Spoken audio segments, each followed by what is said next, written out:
Chapter 1. An almost regular day. A beam of light coming from down the hall greeted my face, and I awoke to find Lily walking into my room. "Good morning," she piped as she bounced into my room. She immediately shoved a cup of warm coffee in my hand and tried to drag me out of bed. It seemed like I was in slow motion and everything else was moving at twice the speed. Though it's usually like that in the early morning delirium. While rubbing the last bits of sleep from my eyes, I got up and stretched. I caught a glimpse of the small savior in the corner of my eye. Surprisingly, it brought a smile to my face. Maybe this was a good idea. I might even be able to take on the day. Maybe, I thought. I recited a quick prayer that I had picked up and began my early day routine. I haphazardly threw on some old blue jeans and a fresh, bland company polo shirt provided by my work. I grabbed my half-drunk cup of coffee and headed out of my room to the dining area and took my accustomed seat at the far end of the table. As I let out a sigh, Lily takes the seat directly across from me. "Hello! Wake up, sleepyhead. Time to get ready for yet another day," she spoke with such enthusiasm it was almost nerve-wracking. I grumbled back as a rebel. "I don't want it. Just let me sleep for 5 more minutes." I laid my head down on the table with moans out of tiredness. I could hear her physically frown and walk over to me and give me a good old-fashioned shake awake. "Wake up! Wake up! Wake up!" she whined as I was jolted free of my peaceful rest and now flailing across without my control. I finally shook her off. All right, I'm awake.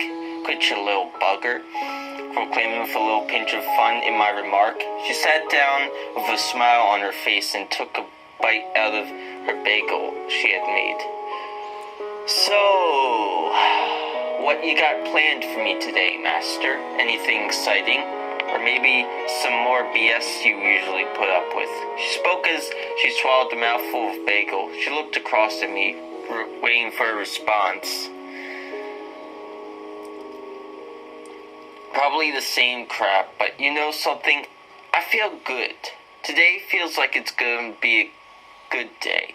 I can feel it. Not even measuring a whole backyard down to the smallest centimeter. Shoot me out of a cloud 9, well maybe 8 today.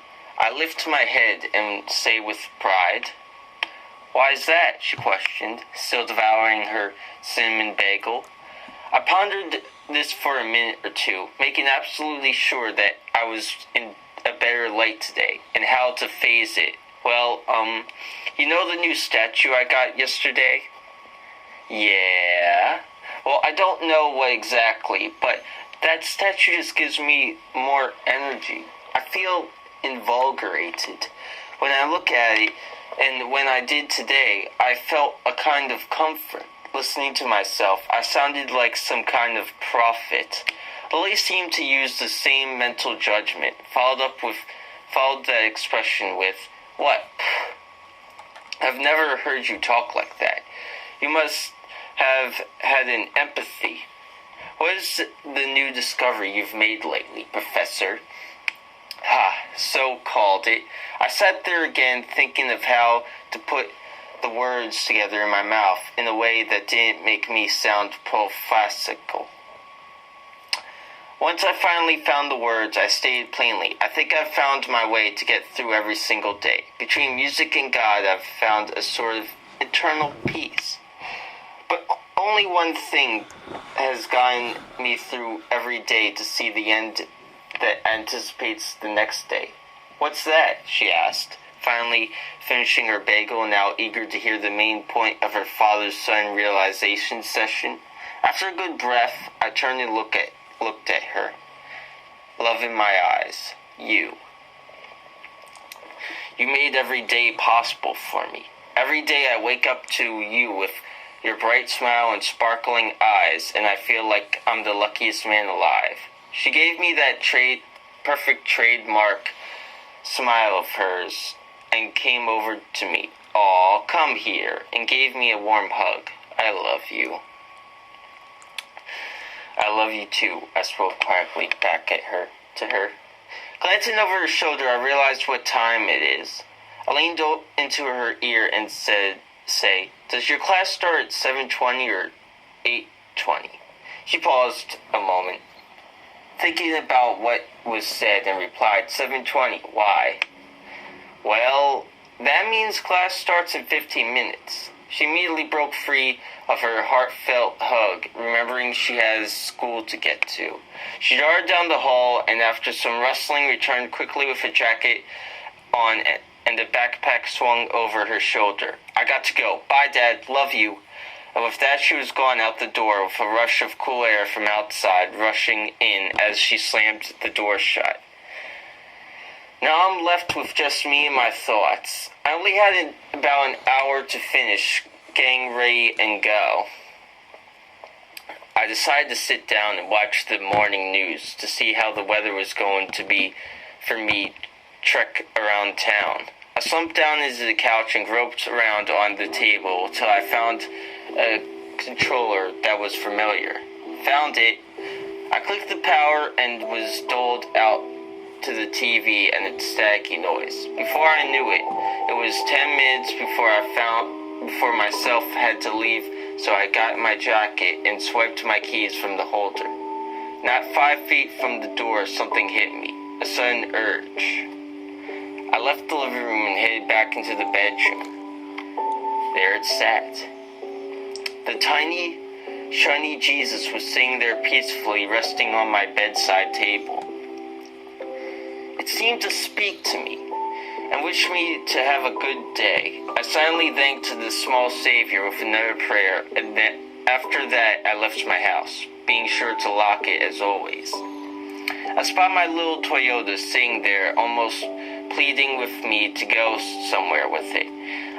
The key gently unlocks its door, and I slide inside, being sure to pull my jacket all the way as to not get caught on the tooth of the vicious door. Another key was used to rev the engine to life. The gears in the transmission growled and sputtered as I pulled out of my parking spot and rolled away to my monotonous job. The day seemed to ease by. A simple day, not too complicated. Just a normal business trying to get permission to buy an industrial-sized dumpster for behind the business, and a couple people trying to get a permit to build a pool somewhere on the property. Which, don't you think is a little odd? I mean, a brand new spanking pool right before winter in one of the coldest fall months? Push. Not my cash, so oh well. That was pretty simple enough.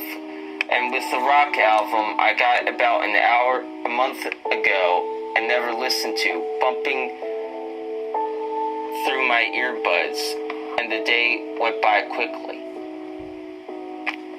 I got home a little later than usual, striking up a conversation with a hot gas station employee tends to kill a bit of time. I rolled up and pulled the car to park. Walking up to the door, I tried to open it. As usual, Lily would be home by now and tends to leave the door unlocked, and found myself walking straight into the door with my nose smacking hard against the solid oak. Locked. A little weird. I pulled my keys from my pocket and unlocked the door to find the house was dead silent. That kind of eerie silence that usually transpires when a small crowd of people are all chatting and suddenly go deadly silent. It was almost deafening. "Lily? You home?" I yelled throughout the door I yelled throughout the room as I shut the door behind me. I was still agreed to that same silence. Maybe Lily just isn't home yet. Did she say something about staying after today? I don't think so, but still. It didn't bother me too bad as opening my bedroom door and began emptying my pockets. I was just about to take my shoes off when I realized something. I saw that the place normally reserved for my Jesus was empty. I didn't move it, did I? I walked around the house and even checked Lily's room. Nothing. What the hell? Why would it be gone? I began to get frustrated.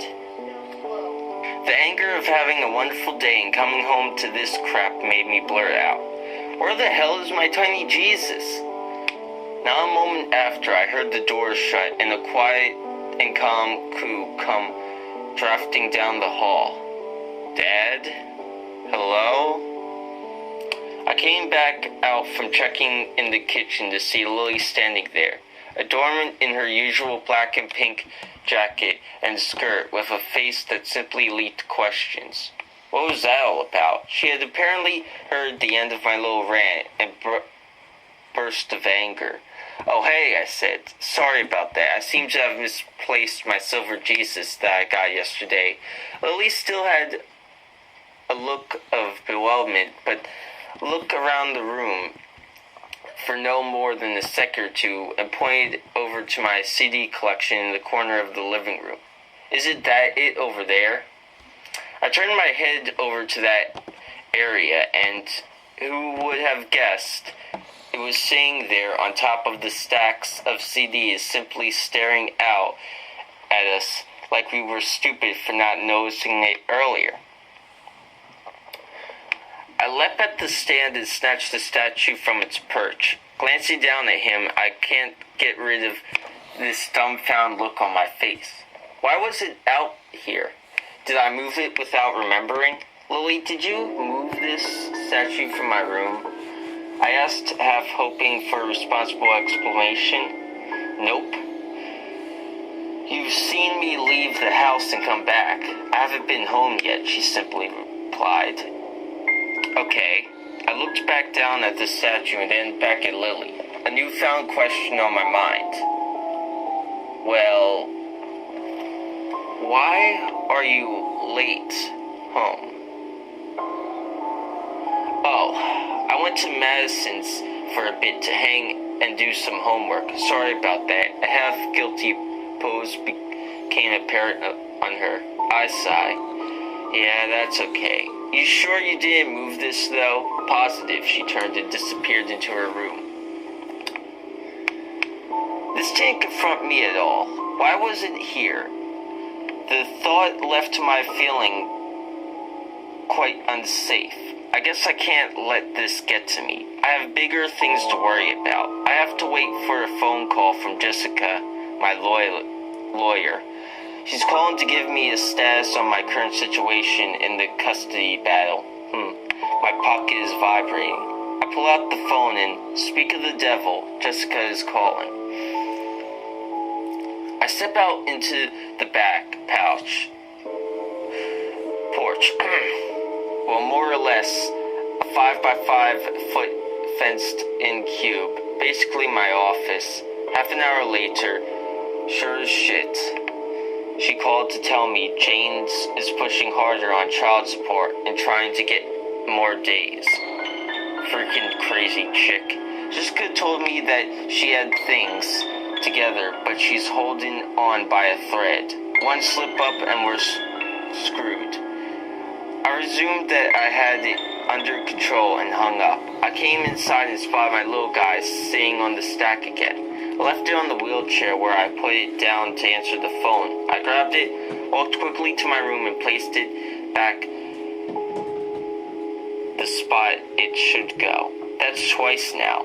I went over to Lily's door and pushed open. She was sitting on her bed unpacking her things from her bag.